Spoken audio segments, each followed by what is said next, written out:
I have mentioned maybe before, part of the reason for the whole transgender thing is it's people, it's products that you can trust, because when kings and queens were ruling way back in the day, when monarchs were ruling, they always had a problem of trusts.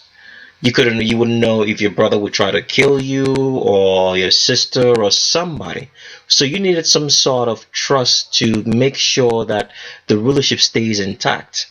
So this gave the idea for you to castrate somebody, because when you castrate somebody, the person doesn't fit into the normal mold of society, because he can't function as a normal human being.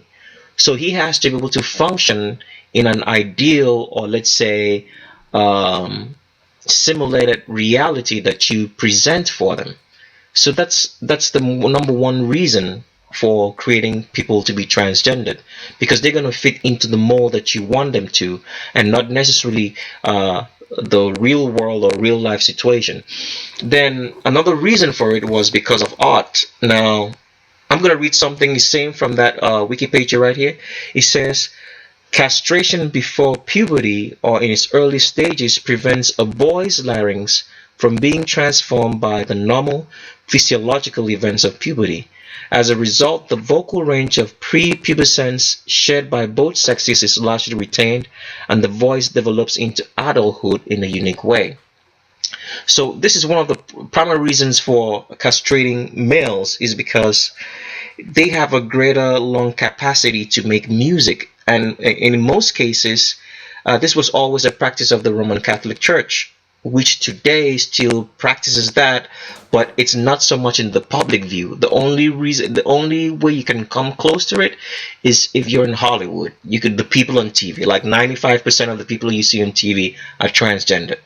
And I'll read another point as to how this usually happens. Now, I'm going to read this part from the castrator page. It says, so when you castrate a boy, according to the wiki page, it says, as the castrator's body grew, his lack of testosterone meant that his epiphyses, bone joints, did not harden in the normal manner. Thus, the limbs of the castrati often grow unusually long, as did the bones of their ribs.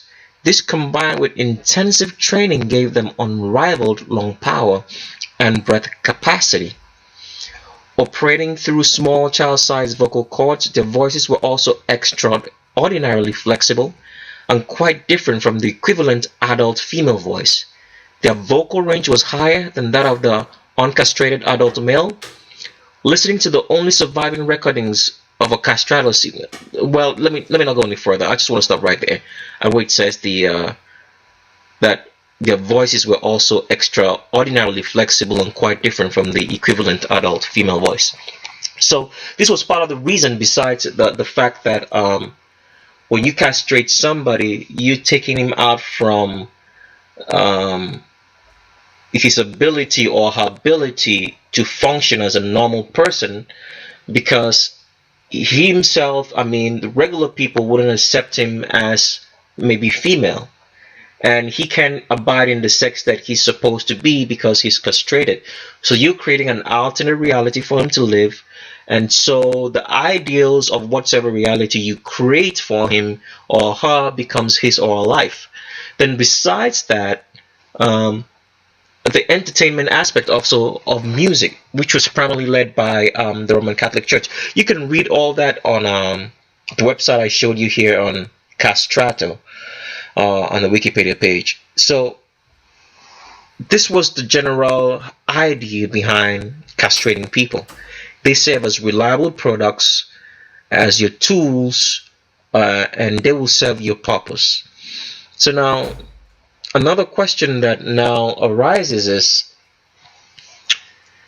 so why does the people who organized this do so? Now, the reason being, as I've said earlier, they need people they can depend on at any time, because in creating the New World Order, a lot of deals are broken and made. Those deals will be broken and some will be kept. So this is part of the reason why. And so you need people you can rely on that will get the job done. And this is part for the new. This is part of the reason for the castration of either male or female, and to put them in whatever sex that you want to define. Now, what a lot of people don't understand is that the people who do this stuff are really, really religious people, because this is their religion. Just like somebody being part of some sort of religion, or like Christianity, a Muslim, or a Jew, this is their own religion. So they don't really bear any allegiance to the way or the normal standards or norms of society. And because part of the reason, as you will read on the castrato page in Wikipedia, it also says that that in the I'll just read it here so you can say. It says in the 1720s and 1730s, at the height of the craze for these voices, it has estimated that upwards of 4,000 boys were castrated annually in the service of art. Now, this is something that was happening in the 1720s to the 1730s. 4,000 boys were castrated annually in the service of art. Now, this is the official number. So let's say, for example, in today's world, this could be a lot more, because you have the ability now to have what they call surrogate moms who can carry children for you pay them and they carry children for whatever purpose you need. And as you can see, the reason why a lot of these people were sucked into the art of castrating the children was because they thought they could be rich. Because as the Wikipedia page says, many came from poor homes and were castrated by their parents in the hope that their child might be successful and lift them from poverty. This was the case with Senesino. So this is part of the reason this is practiced in Hollywood, because a lot of people are seeking fame and fortune, and they believe that if they castrate their children and give them over to these entities, the owners of Hollywood, which is actually the Vatican, that their children will become rich and successful, and they themselves will become successful as well. So this is part of the reason, because and this is and people, somebody may ask the reason. Somebody may ask the question: why is this not public knowledge? Why are people not speaking about this? Well, the reason why people ain't speaking about it is because the whole system is built on lies, and there's a lot of money involved in it. And if you have to be successful, you have to work for the lie. So that is the reason why nobody says this, because the people who are around a lot of these transgenders, people who are straight, actually know that these people look weird and funny and they can't be the sex that they claim to be, but they won't say anything because, like I said, part of the reason is they believe in themselves that they're going to be rich, and the system is built on lies.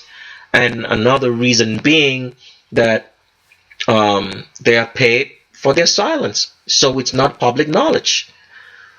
So you could be sitting and watching TV or whatever. It doesn't matter what program you're watching. It doesn't matter if it's sports or whatever. A couple people in there, or the main people who run the show, could be transgendered. And so you can find that you're looking at a female, you think it's female, and you fall in love with it and making it your hero. You have maybe you talk about the person so much, you live up to meeting the person and everything. You have like his photos on your walls, on your phone, and you talk about the person only, but you're being deceived without knowing that the person that you think that you're admiring is not the sex that they claim to be. And it's sick, it's sickening, but this is the reality that we live in. This is how sick the world is today.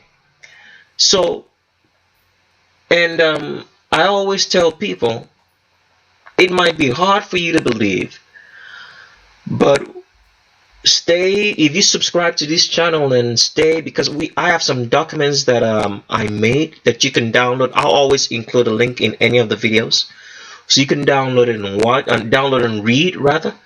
And it will give you clarity. It will make you understand what's really going on, and awareness, so that you're not being deceived anymore. And like I said, one of the main reasons that you will be deceived will be if you don't believe in God.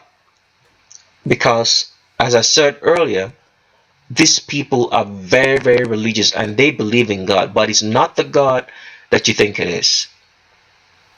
It's not the God of the King James Bible. It's a different kind of God that they believe in. And I want you to stay tuned to this channel, and we'll walk you through step by step so you know what to look for, and so you won't be deceived by looking at a male or female on TV without knowing actually that is not what he or she claims to be. So thank you and welcome. Stay tuned.